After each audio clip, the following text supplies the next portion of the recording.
This is Vuma 103 isikhathi njengamanje it's 4 o'clock Wednesday 15th of July 2020 day 108 day 110 kwi lockdown city day 110 kwi lockdown. Good morning South Africa, good morning you and your family. Igama lami ngiu Dr. Khehlelezi indumandumani eyaduma ezizweni sihlahla somdlebe nondela mzimba bejebeje phazone empahla hliziyo zamadoda ibomvu nina basetete nabasenyimbane mkhonto kwazigazi intaba ikhala amanzi dictionary intaba ididi umndeni sanibona nonke eKapa lodumo molweni bahlekazi. Good morning ePretoria, sanibona nonke kuzo zonke indawo lapha enikhona ufinyelela khona umsakazo weVuma FM. Nikhumbuleke ukuthi umuntu ofuna ukusilalela eseGoli, umuntu ofuna ukusilalela esePretoria, umuntu ofuna ukusilalela eseCape Town, you just say www.vumafm.co.za ilapho ongasibamba ngakhona makukuthi nawe uyafuna ukusilalela. Njengamanje ke siphakathi emsakazweni wethu lapho esizofuna khona abantu abaningi abafuna ukusilalela noma abantu abaningi abafuna ukusho ukuthi Khehlelezi Khehlelezi ngikulalele. Khumbuleka ukuthi masingena kanjena singena ngomthandazo, singena impela seshaya ivosho esishayo siguqa ngamadolo. Sicela kubaba uNkulunkulu ukuthi baba uNkulunkulu banathi elingweni zomhlaba, baba uNkulunkulu banathi kuzo zonke izinto ezenzakalayo. Baba izwi lakho linamandla, baba liyaphila emagameni amathathu elikayisene lendodana. Baba ibanathi inkosi yamakhosi ngalekusene enhle kangaka, emini enhle kangaka inkosi yamakhosi zivuka ivunguvungu zomhlaba. Nkosi siphephise, nkosi yomsa eyingozini zonke. uNkulunkulu wasezulwini ulaka lonke likaSathani zikhishiwe ingilozi zikaSathani inkosi yamakhosi ukuthi izobhekana nathi. uNkulunkulu wasezulwini banathi kulo mhlaba, uNkulunkulu wasezulwini egameni lomusa, egameni laphakathi namanje siyacela nkosi yomsa, sicela umsa wakho kulomndeni ohluphekile, sicela umsa wakho kulomntwana olahlekelwe ithemba. Nkosi siyakhuleka egameni lomusa, egameni laphakathi, amen. Siyabonga kakhulu, sibonga ama voice note esizowathola, sikubonga nje zisasuka zisaqala, sikubonga zisaqala impela. Kushubile njengamanje, kushubile ephakathi estudio, kushubile estudio phakathi, kushubile estudio phakathi. Isikhathi sethu njengamanje it's 5 minutes past 4 o'clock ekseni lapho sizokuvusa khona qala ngengoma enzima kakhulu lapho sithi vuka. Kodwa mawuvuka ukhumbuleke ukuthi uyamkhonzela umngani wakho ngama voice note ku WhatsApp. Khonzela umngani wakho, umvusa umngani wakho, umtshela ukuthi uKhehlelezi usephakathi. Vusa umngani wakho njengamanje, makuyikuthi umngani wakho ukhona omaziyo, mvusa umngani wakho njengamanje, mvusa umngani wakho njengamanje 065 9337172 065 9337172 065 9337172. Vusa umngani wakho njengamanje lapha khona. Yanibingelela lapha na ku Facebook page Nyanga Yodumo Mzo, Facebook page Nyanga Yodumo Mzo. Ngiyanibingelela nonke egameni lenkosi yethu Jesu. Vusa umngani wakho njengamanje 065 9337172. Namhlanje nikhumbuleke ukuthi wonke umuntu ngeke ngamnotify lapha na ku Facebook page ngathi sikhuluma ngetopic ebaluleke kakhulu namhlanje. Kodwa ke asizwa ama voice note umvusa umngani wakho usho ukuthi Khehlelezi ubaluleke kanjani empilweni yami 065 9337172. Ake sibone ukuthi basebevukile yini abantu. Ngicela mawusend ivoice note ingabi more than 30 seconds, kube ivoice note ezoba u30 seconds noma less than that. Ake sizwe ukuthi nibavusile bakupha abantu. Dumandumane yadumezizweni sihlahla somdlebe yondela mzimba. Dictionary sesivukile mkhulu, sivukele wena, sifuna ukukulalela mkhulu. Amandla mkhulu onawo makhulu kakhulu. Ngiyabonga mkhulu into wayenza ngesonto kufana nokuthi wayenza kuthina sonke mkhulu enkonzweni. Siyabonga ndumandumane Nkosi yami, wenza amandla amakhulu, wenza engakaze ngikubone kade kwasangibona abefundisi, kepha kekho njengawe mkhulu. Igama lakho mkhulu ugcwele umhlaba wonke ngezenzo ezinhle zenzayo. Ngivukile mkhulu, ngivukile sekulelo hora i-healing hour yeVuma FM mkhulu. Ngiyakulalela mkhulu njalo ekseni, ngiyakulandela futhi enkonzweni yakho mkhulu. Ntokozo nasimthebene ndwedwe. Amen. Sawona dokotela. ninjani lapho uyivuma ngithi ayawe ngibingelele dokotela wami hayi sengivukile impela ngikulindile nami ke ngilalele dokotela futhi ukuthi dokotela usiphathelile usukela namhlanje hayi dokotela sibonga kakhulu dokotela abantu yabaphilisa ngempela dokotela bawuthenga ngempela uSlay eThekwini bayathi bayaphila kodwa mina dokotela ngisenenkinga yalamatha agcwala umlomo ayisiza dokotela siza sizokusiza bhuti wami ungasabi isikhathi sethu njengamanje 7:04 ekseni kumhla ka-15 July baholile othisha bothisha ningasikhohlwa nisikhumbule njalo ningakhohlwa njalo bo ukuthi ibirthday yami ngomhla ka-5 August bothisha laba bahlokola ngomhla ka-15 ngifakeni kubudget bo imoto ziyashoda my toys ziyashoda imoto zami bo asazi ukuthi ubani ozonginika le moto ngisurprise 15 July namhlanje baholile othisha ngicela ukuthi ngibe umngani wenu bafowethu niholile nonke bonke abasebenzela ugovernment ukhona bahola ngomhla ka-15 can I be your friend ngiyacela ukuthi ngibe umngani wakho but ake sisukume sithathile yangoma ke manje esizokwenza ukuthi upraise usukumeke manje embedeni sukuma uconnecte nobaba uNkulunkulu connecta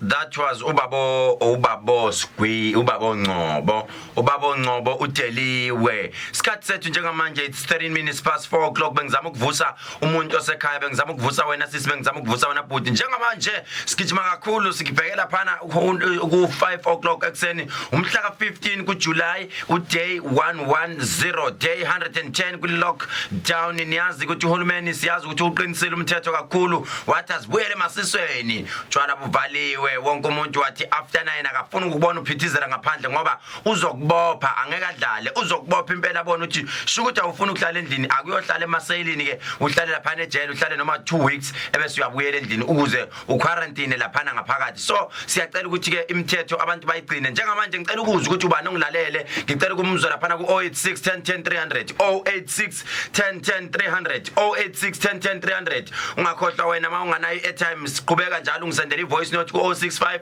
9337172 thatha isibusiso sakho ku 065 9337172 kanti ke ofuna ukungishayela kangishayele ku 086 10 10 300 ake sizwe vuma sawubona Ndumani my sister kunjani ngiyaphila unjani ngiyaphila siswami kuba oqala hlelo ayanduma ayimlazi siswami ngizokhatha isibusiso ufuna ukuthini ufuna uthi sekunika isibusiso yebo uNkulunkulu manje uSlay iyasebenza shame siyabonga siswami uNkulunkulu akubusise ube nosuku oluhle ngikuthanda ngothando likabani la love nazo ngiyabe ngicela ukukubuza mkhulu ngibuza on behalf of ubaba sekhaya wawukade umhlolelile esontweni last month so angazi ukuthi singasizakala kanjani because kwaba busy emva kalokho so sengabe sakwazi ukukhuluma nawe akeze siswami nje uthatha isigubhu sakhe lapha emanzini emaningi akeze siswami akunankinga soyilungisa leyo ndaba ezesigodlweni yes siswami okay ngiyabonga thank you 086 10 10 300 086 10 10 300 nihleli no Dr. Khehlelezi if you are new on this show this is the healing hour lapho sisuke khona sisindisa khona abantu sithatha isintu sithathe isintu sithathe isikholwa sisihlanganisa siza ukuthi sithola bani vuma sawubona okay ubalekile laphana 086 10 10 300 ngifonele uthatha isibusiso call me khulume no Dr. Khehlelezi bukhoma vuma sawubona yebo baba ngicela ungicishele umsakazo emuva ukwenzela ukuthi yonke into ihambe kahle okay 086 10 10 300 086 10 10 300 ake sibone ukuthi ubani esimtholayo vuma sawubona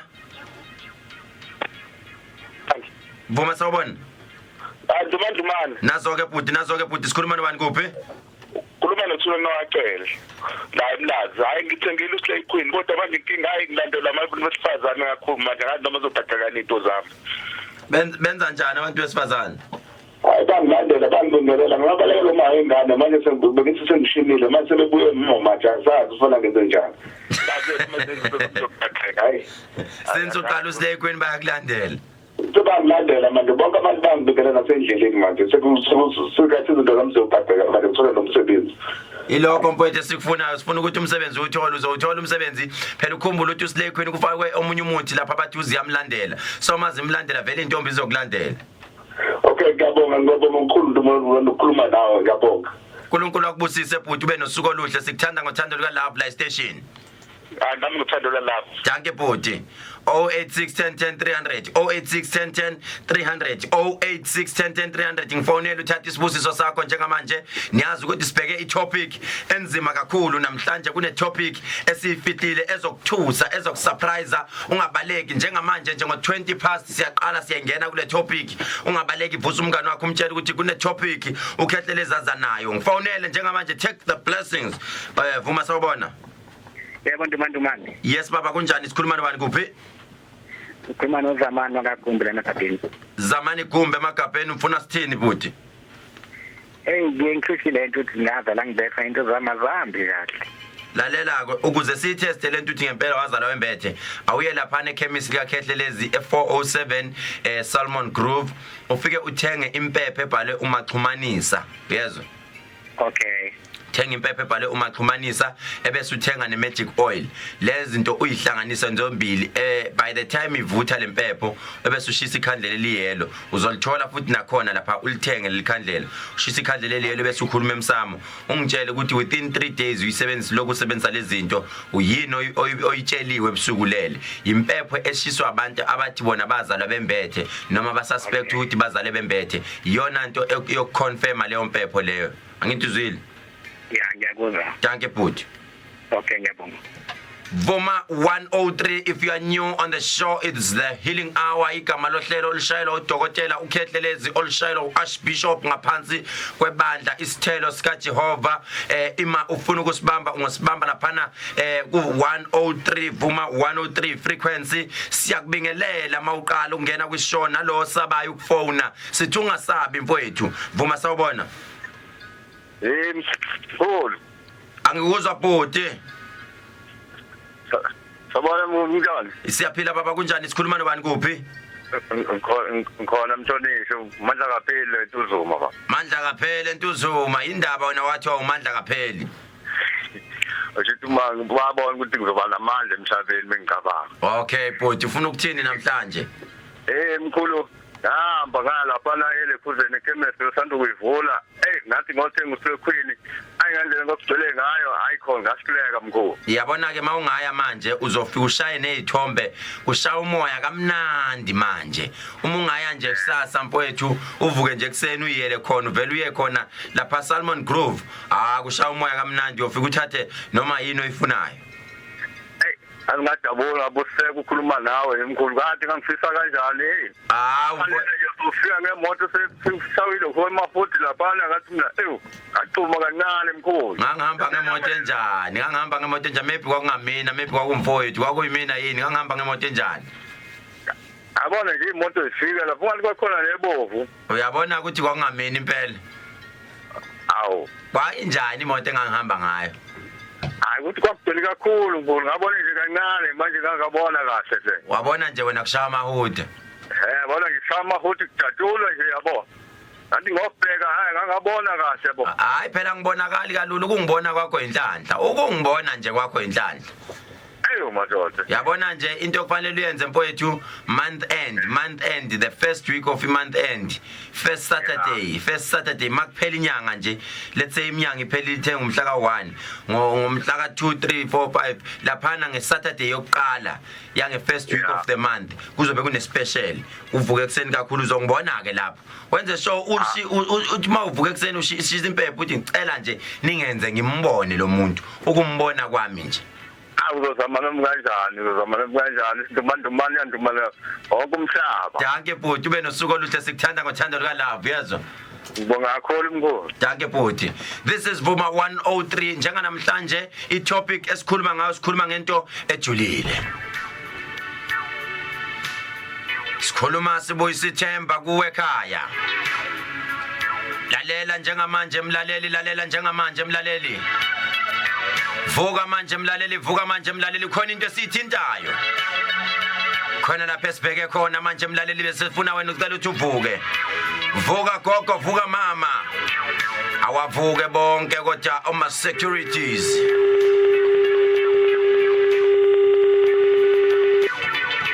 abavuke bonke ama securities njengamanje sekuyisikhathi sokuthi bavuke bonke njengamanje siyanivusa lapha enkhona sivusa umuntu osesibhedlela sivusa umuntu osekhaya lapha sesibheke khona sesibheke endaweni ejulile kakhulu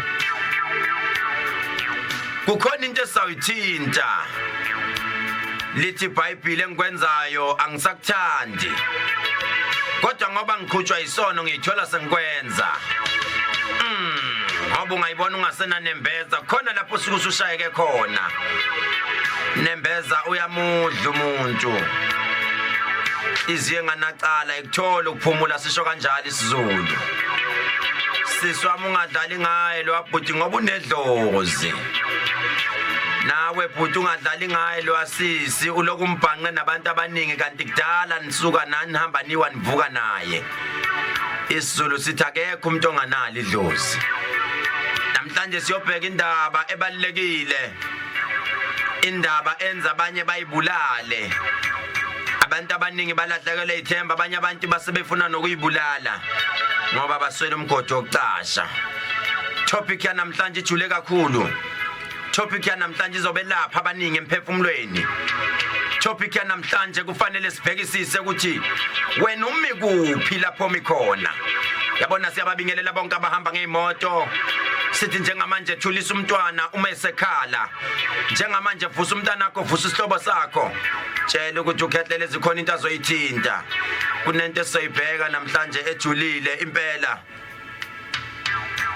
into esithandayo umuntu ozosithulela ufakazi umuntu wesifazane abasukuma abashaye ngonyawo phansi sidinga omama abanesibindi sidinga omama abayoshaya ngonyawo phansi bathi impela siyoma right this is Voma 103 uhlelo Dr. Khehlelezi lapha sishayela uhlelo lethu bukhoma sisemhlanga Rocks ku Zenith Drive lapha esikhona idate namhlanje umhla ka 15 July 2020 sibhekela lapha ku December sisele kuphela nezinyanga eziwu5 ukuthi siqede le unyaka kadunzima 2020 wezimanga nyanga yodumo impepho yezimanga ibunzima lo nyaka kungenzeka noThabo naye akatholanga lutho kulonyaka kungenzeka ukuthi le ndoda ehleli phezulu phambi kwami ayitholanga lutho naye lo nyaka kunzima bafowethu ukubhala ngokuhlanganisa abasho kanjalo abelungu bathi kunzima ukubhala ngokuhlanganisa right itopic esibhekana namhlanje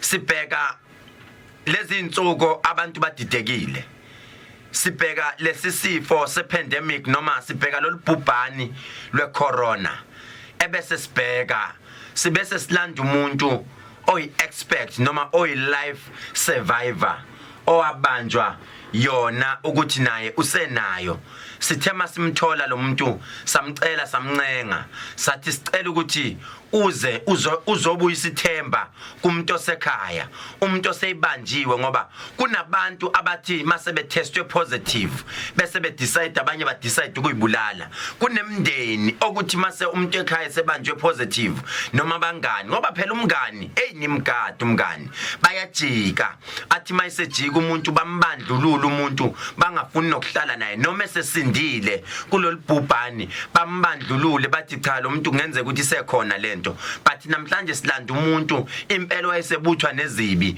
asazi ukuthi kwakwenze njani but silande umuntu impela owathi ayi nami ngasinda khona sebeshilo ukuthi angisekho emhlabeni ake sizwe ukuthi ubani sawubona siswami yebo sawubona mkhulu uyaphila sisi ngiyaphila njani angazi noma uyamayinda yini ukuthi sibuze ukuthi sikhuluma nobani kuphi noma mawufuna ukuba anonymous nalapho futhi it's fine uthini lapho wena ukhuluma noCarol Mthetho Mzinyathi.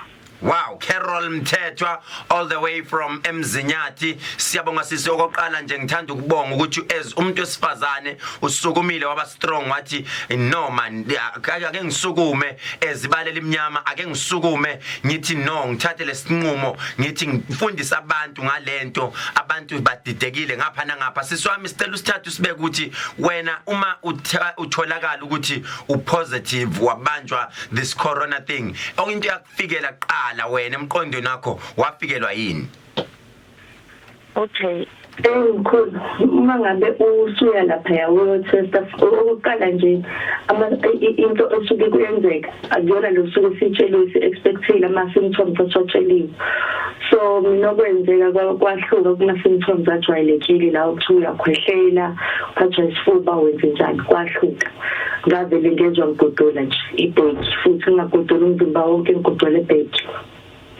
So if sengiya esibhedlela udokotela naye engibuza ama questions lawo okuscreena waba nokuba 100% sure ukuthi no anginayo COVID because ngangawamithi ama like ngangawamithi ama requirements because lama questions abo ibona bakuchecka ngawo ukuthi babone ukuthi ngaba khona imitholo zokuthi unayo COVID.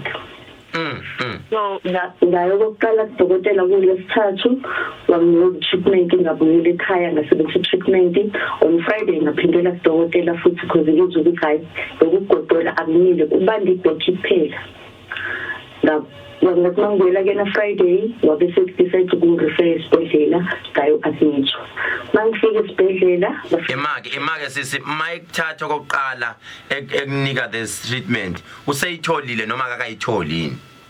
No, akangicheckile ungibuze nje imibuzo le screening form wanginikeza treatment yomkhuhlane noma treatment nami engikale ngayithatha on Monday mangizwa lokugodola ngayithatha nami Monday ngayithatha Tuesday but Wednesday ngathi ngake ngiye edokotela then udokotela naye wanginikeza treatment ngabuya ngayiphuza on Wednesday ngayiphuza Thursday Friday ngabuyela ke sayidokotela ngeke lo mhlanje yabanda.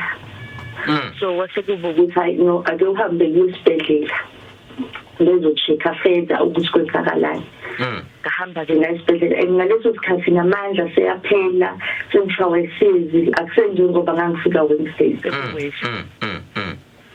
Ngahamba ke esibhedlela Wednesday Friday ngatestwa admitwa ke ngaba ku isolation. Saturday bayithola lento.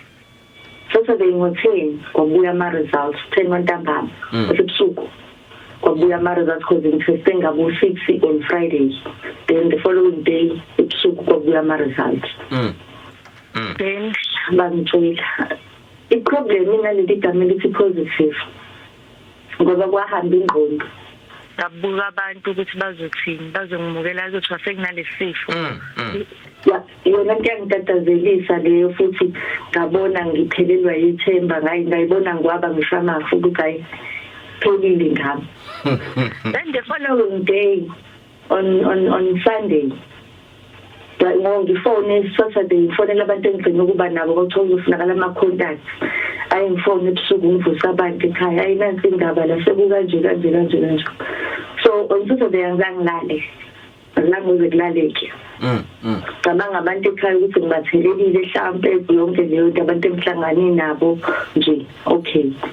Sunday wayimanga ukuthi umqondo wami uyabuya ukuthi hayi igcina ngosukuthiwa lento yomkhuhlane but indlela introduce ngayo siyasaba kakhulu umkhuhlane lento le ake ngithathe ngokuthi umkhuhlane ozongimukela uyangimukela ungangimukeli akangimukeli ayikho into engizoyenza. Hayi ngihlale Sunday ngitshela cousin bami nabo ukuthi hayi ukutholakala into kanje hayi kusukumile ukuthi hayi sikusenze umkhulu Khehlelezi ekhuluma ngingathuthi lapha i-COVID ngoba nembiza be-introduce bekhuluma ngayo nje ensukwini kwaphuthuma kwafonela umkhulu kwayofunwa yona hayi nomkhulu naye wangapholisa amaseko because imbiza yafika kumina on Monday. Weekend ngisazi-ke ngiyaphalaza imake lembiza sisi ifika usesibhedlela noma ifika ukuphi? Usesibhedlela sengitsheliwe ngizohlala 14 days. Imake esibhedlela sakuphi leso okuso? Isibhedlela sakhona la eThekwini umkhulu private hospital. Uyasifihla lesibhedlela? Angizange mkhulu. Uyasifihla lesibhedlela ngifuna ukusazi ukuthi lesibhedlela isakuphi? Uzoza mkhulu ukuthi wena ngizosho ngasekugcineni ukuthi kunendaba esafayile ngiyixoxe. Okay. Faka sona istaff esibhedlela. All right, aqhubeka. Yes.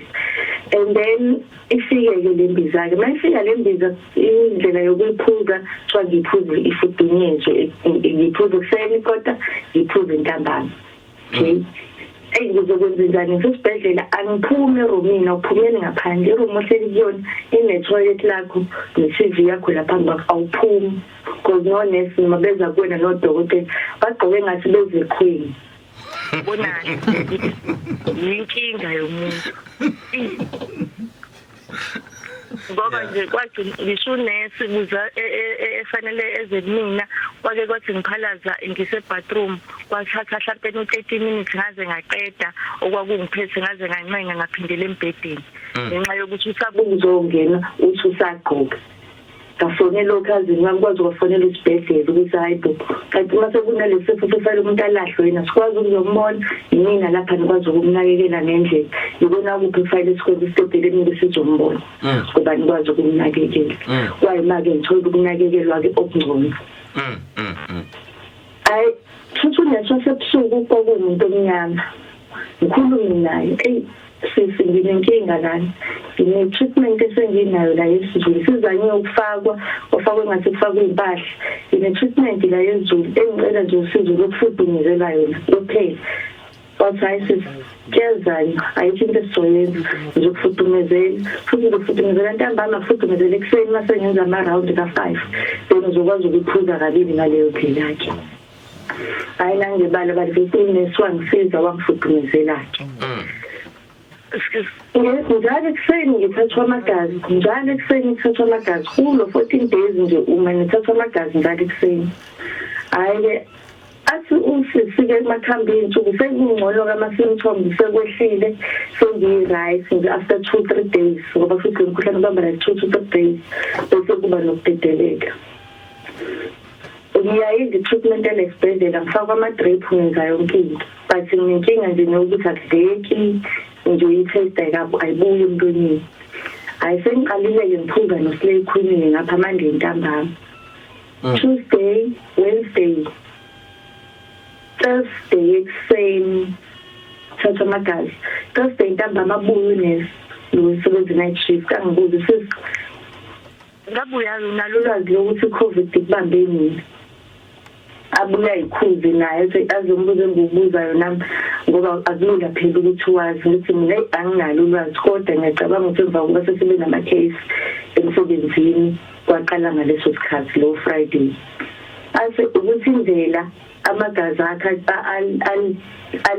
ishuthi igazi ngesikhathi kuthathwa amagazi kucheckwa igciwane ukuthi likangakanani egazini liyehla yini indlela igazi lakhe lihlisa ngalo igciwane uyamangaza bese kunesikushuthi ilembiza iyasebenza phela inkinga la ekhaya kwaziwa ukuthi konke esibenzisayo yimina nawo wazi wasayi ngeke indlela elehlisa ngayo ngeke akwazi hayi nangakusasa phinda sasa yazi into ebekuyiyona izolo uhlile futhi ngo-2 futhi kuneyinamba elokhuzwayo abayibekayo angazi ukuthi babukani kodwa wayesho nje ukuthi njengamanje lihleli ku-6 point angazi bani kanti akujwayelekile ukuthi iyehle ngale ndlela elehla ngayo hayi ilokhuza yakho indlela owenza ngayo uyapick up kuzosheshe kulunge hayi nami ngijabule-ke ngaleso sikhathi umkhulu uyangitheka kuhamba kanjani hayi ngisho ukuthi hayi kungcono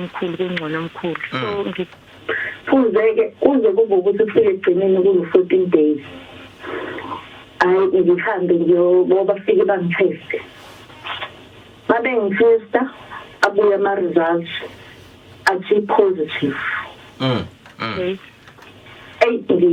ngijabhe ukuthi awuyindaba ngoba namagazi ami abencono ukuthi ni right yehle igciwane wayi manje futhi sekubuya positive kulesifo mina siyagoloza sifoni nokuphila hayi ngikhishwe-ke esibhedlela kuthiweni angizokhwarantina futhi for another 2 weeks quarantine ekhaya nginayo indawo quarantine ongiqhubeka nesibhedlela ngisaye ikhona indawo hayi ngiphume-ke esibhedlela-ke ngibuye ngeze ekhaya bese ngifonela udokotela wasemsebenzini ngibuya vele manje inhliziyo yami ayisekho kahle lelo dokotela wasemsebenzini kangibuze kuhamba kanjani bese ngiyamchazela bese ngimbuza le mbuzo ukuthi awu ahlala 14 days ngasebenzisa treatment esibhedlela fair enough to treatment ye-COVID kuyazana kodwa ngaba positive after 14 days kwenzakalani.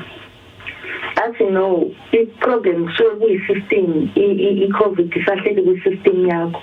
It's not ukuthi lawo ma-results accurate ngokuthi vele redo i-system yakho but hayi ngoba usagula awusaguli sungaqhubeka uhlale nje 7 days hayi 2 weeks. Uhlale lo 7 days nje uphume ngoba kudingekile kodwa nje asekho idingo nokutesta ngibuza ngoba esibhedlela ngiphindele ko-testa athi no system yakhe izoyikliyerisha yona futhi ngendlela ababechaza ngayo futhi it's a false positive futhi kusuke vele negciwane lingasaphili kodwa wona uyavela ukuthi ukhona kodwa suke lingasaphili suke ngesaphelile. So kufanele uqhubeke uvikele. So manje siswami into engifuna ukubuza yona ukuthi wena njengamanje uthi kumlalele ekhaya uma etholakale enayo yini okufanele ayenze yini kufanele ayibulale kufanele ahambe ayohlala yedwa kufanele ngaphinda akhulume nabantu yini okufanele ayenze? Okay, okokuqala njengoba ngeke ngachaza ukuthi inkinga nayo ligama lithi positive. Lento le asithola ngesikhathi sokuthi introduce thina kuvele kwaqhamuka sekuyibhomu nje sekuvalwa nekhanda sekwenza isifo wonke umuntu. Okay, so uma ngabe uthola ama-result test okubalulekile nje okokuqala ukuthi kubalulekile ukuthi siyo-test uma ngabe uzwa lawo ma-symptoms owazwayo because sometimes awubi nawo ama-symptoms uyagula liphansi nje ungazange ugule kodwa ukuthi ungasesta positive kodwa ungakazi ugula. So okubaluleke kunakho konke ukuthi uwamukele okokuqala njengoba usukile dokotela wamukele mase uthola ama-results 2 uwathathe imishanguzo abanginikeza yona uyisebenzise but singakhohlwa amakhambi ethu esintu ngoba thina ogogo bethu babephumela la ngaphandle bagqoba ikhambi bakunikeze mophetho umkhuhlane. Futhi uyakhwehlela babephuma bagqobe unikezwe iboza uphuze ube right. So singawakhohlwa amakhambi esintu. So njengamanje sisi ekhaya abantu bakutreata kanjani bayakubalekela bayakusupporta benza njani? Ekhaya ngathola isupport kakhulu but emphakathini abantu abafani lokho kusufanele ukulindela abantu abafani ukuthi namhlanje abanye basashintsha indlela mangiqhamuka. So lokho ke akuyona into kusufanele uyinake kakhulu as long as ekhaya uyithola isupport ngicabanga ukuthi lokho kwanele. Omunye umuntu efunganaka abantu futhi ngani inkinga ngoba abanye bayahlala bangakhulumisi kade ngihleka ne-rice nasebenzisa lesifo bakhulumisa bashintshe ngisho indlela amafela ahlangane nawo. 086 10 10 300 086 10 10 300 sihleli nosisi lana we are chatting to a live survivor ye COVID-19 kungenzeka ukuthi unombuzo ofuna ukumbuza wona 086 10 10 300 kungenzeka ukuthi sikhona isihlobo sakho esesibanjiwe ukuthi sinalo leli gcikwane lolibhubhane sicela umbuze uyena umuntu obuyisithemba njengamanje osebuya ku quarantine osebuya kuona amakhambi esinto 086 10 10 300 vuma sawubona. Hello. Yebo bhuti kunjani sikhuluma nobani kuphi? Hello. Okay 086 10 10 300 kungenzeka ukuthi kunombuzo ofuna ukumbuza wona usisi kungenzeka ukuthi nani kukhona umuntu esenimbaleki bayakubalekela ekhaya vuma sawubona. Okay bayasaba yamsaba lo sisi 086 10 10 300 akasenayo icorona iCovid akasenayo iphelile straight egazini vuma sawubona. Hello Khehlelezi. Butwama sikhombisa impilo Khehlelami asikhombisa impilo ngoba izozikubambe leyo nto asikhombisa impilo sikhuluma nobani kuphi? Owasizwa ngasho. Right nangu sisi ufuna ulindele umbuzo wakho mawunombuzo ufuna ukuthini bhuti? Ngicela ukubuza ukuthi ungawuthola phosle ikhulumula eThekwini kwama. Yehlisa umoya ke bhuti wami ngizoyibiza inamba zabantu abawuphethe uSlay Queen yazwa bhuti. Okay. Danke bhuti 086 10 10 300 lungisa ipen nephepha lungisa ipen nephepha sizowabiza ama distributors abantu bonke noma mawuseduze nepharmacy yepharmacy kodwa sifuna umuntu onombuzo njengamanje usisi ukhona nombuzo mawunombuzo ukhona usisi vuma sawubona. Yebo dokotela. Yebo sisi wami sikhuluma nobani kuphi? Ayanduma ayimlazi. Yes ma ufuna ukuthini sisi? Hayi anginawo umbuzo ofuthi nje ngithanda ukumbongela kakhulu Nkosi yami ngiyambongela. Siyabonga ma. Ukuthi nje akholwe wena noSlay Queen. Ngoba inkinga yabantu ukuthi abafuni ukukholela emakhambini esintu kanti ayasebenza. Siyabongela nje kakhulu futhi uNkulunkulu akudinge. Siyabonga sisi wami, God bless you. Ube nosuku oluhle yazwa. Siyabonga. Thank you sisi. 0861010 300 ake sizwe le voice note. Hey ndomandumane. Eyadumezizweni Dr. K. Lo sisi uyibeka indaba angimlalele. Ngikhumbula kahle uLwesihlanu ngalelo langa. Ifakaza ngalento njengoba namhlanje usumbuyisile ngiyakhumbula impela nje. Ifakaza ngawo Slay Queen ukuthi umsize kabi. Uphuma esibhedlele kwakakuze kwehla ama symptoms alento waphuma nje without the COVID-19 ebanjwe nayo. Ngikhumbula kahle ngangilalele. Vuma sawubona. Yebo sawubona ndomandumane. Nazo ke bhuti nazo ke sikhuluma nobani kuphi? Ukhuluma noSanele Emlazi. Yes bhuti uSanele ufuna ukuthini? Yebo sizwe usisi ethi imsize but Slay Queen ukuthi bayawufudumeza yabo. So ngicela ukubuza ukuthi sonke sinawo Slay Queen kumele sifudumeze ukuze like usebenze. Uzofudunyezwa umuntu osetholakale enayo but wena mawusawuphuza usayivikela ungawufudumezi but mayisetholakale nawo umuntu ufudumeze. Okay siyabonga mkhulu. Danke bhuti ube nosuku oluhle yazwa. Siyabonga mkhulu. Nangu sisi umuntu wesifazana ukuthi ube strong enough what I will stand up and ngiconfess lento kubantu ngikhulume nabantu angisabi amakhambe esintu into yethu but engikushoyo ukuthi abantu they must also go to idokotela wesilungu so that babone bacheckwe yonke into. Vuma sawubona. Nkonde kwazeka. Ndaba ikhala amanzi dictionary ndaba ididi umndeni sikhuluma nobani kuphi bhuti? Untanga la eClermont mkhulu. Babo Ntanga uyaphila bhuti? Hayi vukile mkhulu sivuka njalo makhulu. Nazo ufuna ukuthini bhuti wami? Hayi ngibuza kusisi lona sibuzele nabandata sebenzisa Slay Queen ukuthi idosage yafana yini masotholala positive isafana yini dosage? Okay Ntanga yabona mawuthi dosage mina ngifundile ngabalekela isikole kwagijimela ubunyanga kodwa yena maybe ufundile sisi nakho kukhulunywa igama lesilungu kuthiwa idosage angazi noma idoboni yini sausage noma yini khuluma sisi phendula nifundile nini? Hayi nama ngiyanga nje esikoleni baba. Hey Ntanga manje uthanda uqinisa kakhulu esingizini awuqegise ndoda hey dosage angiyazi. Ubuyiphuzeka ngaki mama. Oh nanso ke sisi kuthiwa ibingakanani le way man beyiphuza kangakanani akhawuyithethe lento khawuyichazise. Hayi bengiphuza ikota ekseni ngiphuza ikota ntambama. Oh basingashintanga isikali. No besingashintanga. Okay hayi besifuna uqonda lapho nje thank you. Siyabonga babuntanga ube nosuku oluhle namakhosikazi akho amabili. Ngiyazibongela mkhulu. Danke bhuti. 0861010 300 sithatha abokugcina ababili abokugcina usisi uthi I'm ready for your questions. Ake sizwe le voice note. Dr. ngiyambongela kakhulu usisi ngiyabonga nesibindi nje ube naso mntaka baba ukuthi uhambe uyotesta ngokuzizwa ukuthi uyagula futhi ngibonge nokuthi futhi ube naso isibindi sokuthi na ukwazi ukuhlala ukuthi ngizomelana nayo lento ngoba phela kahle lento le uma ngabe thina singezuba positive sizohlala si-negative nakona lokho ngasibulala kodwa manje masizotshena futhi kona sizophila futhi yebo ntonto siyabonga kakhulu uNkulunkulu akubusise uphile nje akuvikele nomndeni wakho siyabonga nakudokotela ngamakhamba akhe esintu. Vuma sawubona.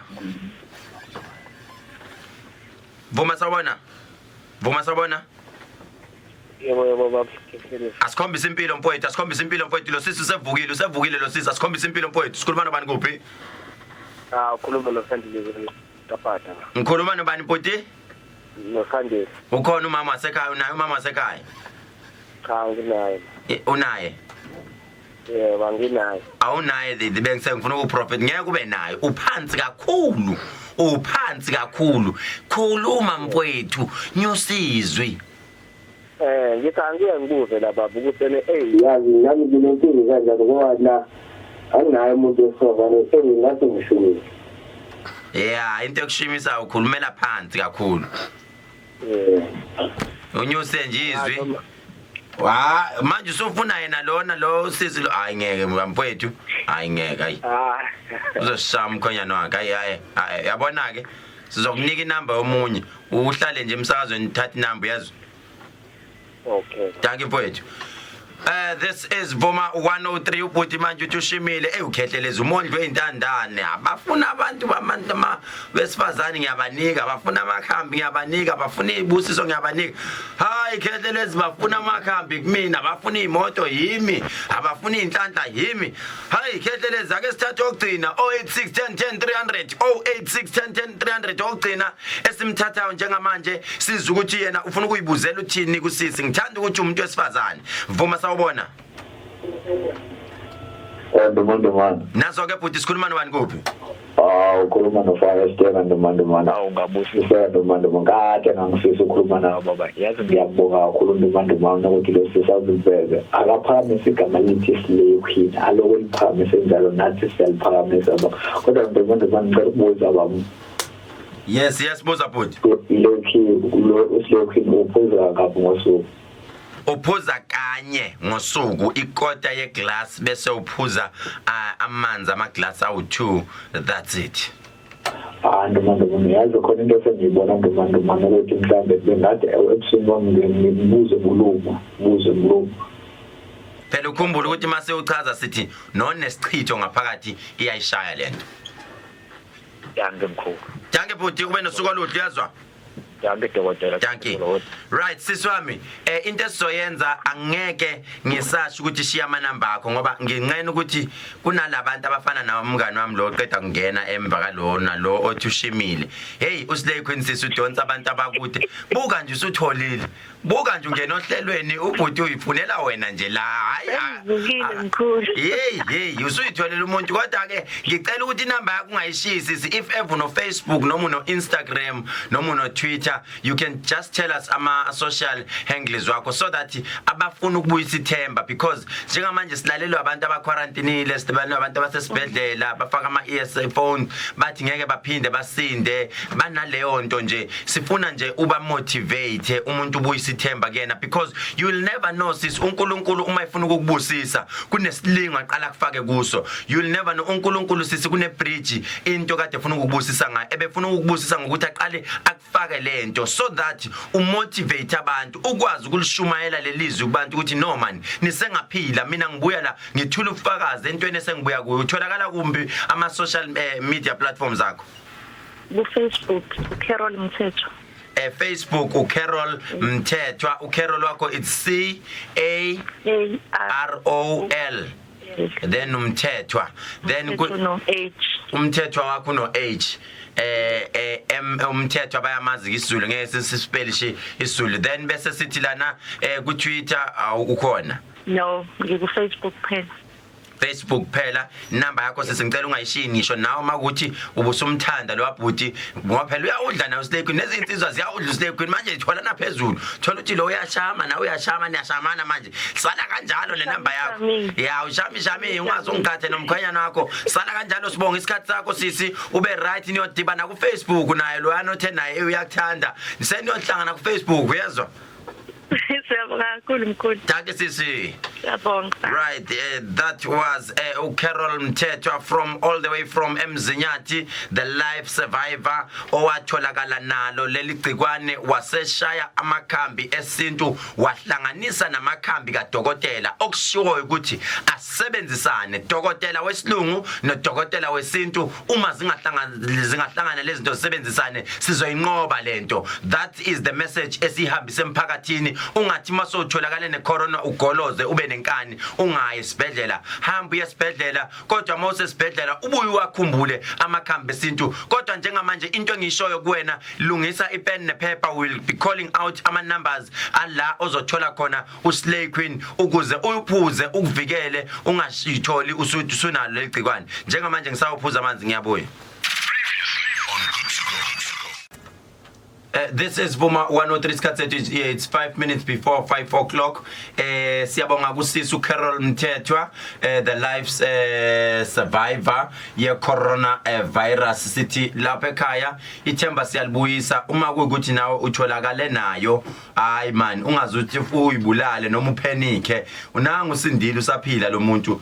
But umuntu ofuna Slay Queen ukhona uSlay Queen mawuseduzane naseThekwini enkabeni yeThekwini laphana number 407 Salmon Grove laphana ngase shop 1B ekhemisi kaKhehlelezi uzoyithola. Zikhona ke nezinye izinto ozoyithola ekhemisi kaKhehlelezi sinabasebenzi well trained aba disciplined abane behavior kahle. Izobona nje impela ukuthi hayi cha laba basebenzela uKhehlelezi ngoba ngendlela abahlonipha ngayo ngisho nemanager yethu uNkululeko kwaManda uyahlonipha ngendlela esimanga kakhulu. Yonke into ofuna ukuyibuza ngamakhambi uzofika umthole ngisho noThabo ukhona uThabo lapha mfoko amapholoba umude sibamse inyoni uzoyithola le yansizwa lapha izokuchazela yonke into kahle kakhulu. Mawunenhlanhla ungasuthuke futhi usuyithela phezulu kaKhehlelezi esekubingelela noma esekubusisa ngokubamba nje isandla khona ekhemisi. Ziyeleke vuka ugijime uye khona eKhehlele Dr. Khehlelezi traditional herbal pharmacy uzofike uyitholele amakhambi akho esintu amahle kakhulu. Kanti ke mawungakwazi ukuthi ufinyelele khona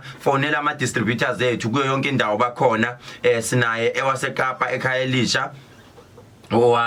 inamba yakhe ethi 074 480 3338 074 480 3338 osendaweni yaseKapa. Sinaye usisi Noncedo eMpumalanga inamba yakhe ethi 072 421 2008 072 421 2008 uNoncedo laphana eNalsport eMpumalanga. Sinaye uBabalwa eCape Town 083 976 3478 083 976 3478. Sinaye uSispheni endaweni yaseKranskop noma eGreat Town noma uma ukamaphumulo mfonele uSispheni 071 2053 714 071 2053 714. Sinaye uSisnomonde endaweni yaseBeria Uvel Johannesburg Beria Uvel Hillbrow Houghton kuLouis Botha yonke indawo Orange Grove uyayikhava zonke lezo indawo. Mfonele uzokudeliver egoli ithi number yakhe 083 877 505 083 877 505 083 877 505. Sinayo uMampinki endaweni yase Newcastle. Wonke umuntu ose Newcastle Plboshi lapha ne6 yonke indawo eNewcastle ikhave yonke nase rank yonke indawo eNewcastle ikhave uMampinki. Inamba yakhe ithi 078 074 5732 078 074 uMampinki loyana endaweni yase Newcastle. Middleburg sisilethiwe eMpumalanga eMiddleburg ikhona lembiza 078 536 3757 078 536 3757. Ukhona uThula endaweni yasePitoli abaphezulu egoli ePitoli ukhona ubhuti Thula laphana inamba yakhe ithi 083 9929 712 083 9929 712. Kanti ke ukhona uSisigugu endaweni yasePine Town khona lana nje eThekwini phezulu ePine Town ngase Sanlam Center. Ufonele uSisigugu enambeni ethi 072 484 5053 072 484 5053 endaweni yasePine Town Sisigugu loyana. Kanti ukhona ubaba uKhumalo uphinde futhi ubaba uKhumalo ningakhohlwa ubuya bebomthandazi mawufuna ukuyohlola ukuthi uKhehlelezi uyabiza uyadura khululeka. This is the right man to go to endaweni yaseHammersdale kaMcoyi. Ubaba uKhumalo ukhona laphana. Ubaba uKhumalo inamba yakhe ubaba uKhumalo ithi yona ubaba uKhumalo 078 572 4650 ngithe 078 572 4650. Inamba kaSispheni kunephutha elincane esiyenzile labonke laba bantu abaseKranskop bakamaphumulo. Inamba yakhe ithi 071 205 3715 071 205 3715 ningakhohlwa ke kanti ukhona laphana kaThusi laphana eNew German kaThusi ikhona magic oil ikhona uSlay Queen ngisho nakubaba uNtanga naye ukhona ubaba uNtanga naye endaweni yase New Germany uzoyithola lento ku 061 547 4176. Otherwise asihlangane kusasa sizobe sibukhoma eJohannesburg. Njengamanje ngithanda ngothando Luka Love. Ningakhohlwa ukuya ku YouTube yami niyo subscriber Dr. Khehlelezi noma ku Instagram noma ku Twitter uDr. Khehlelezi siyohlala sinjalo ngiyanithanda bafowethu asihlale nophumlani kwanyana.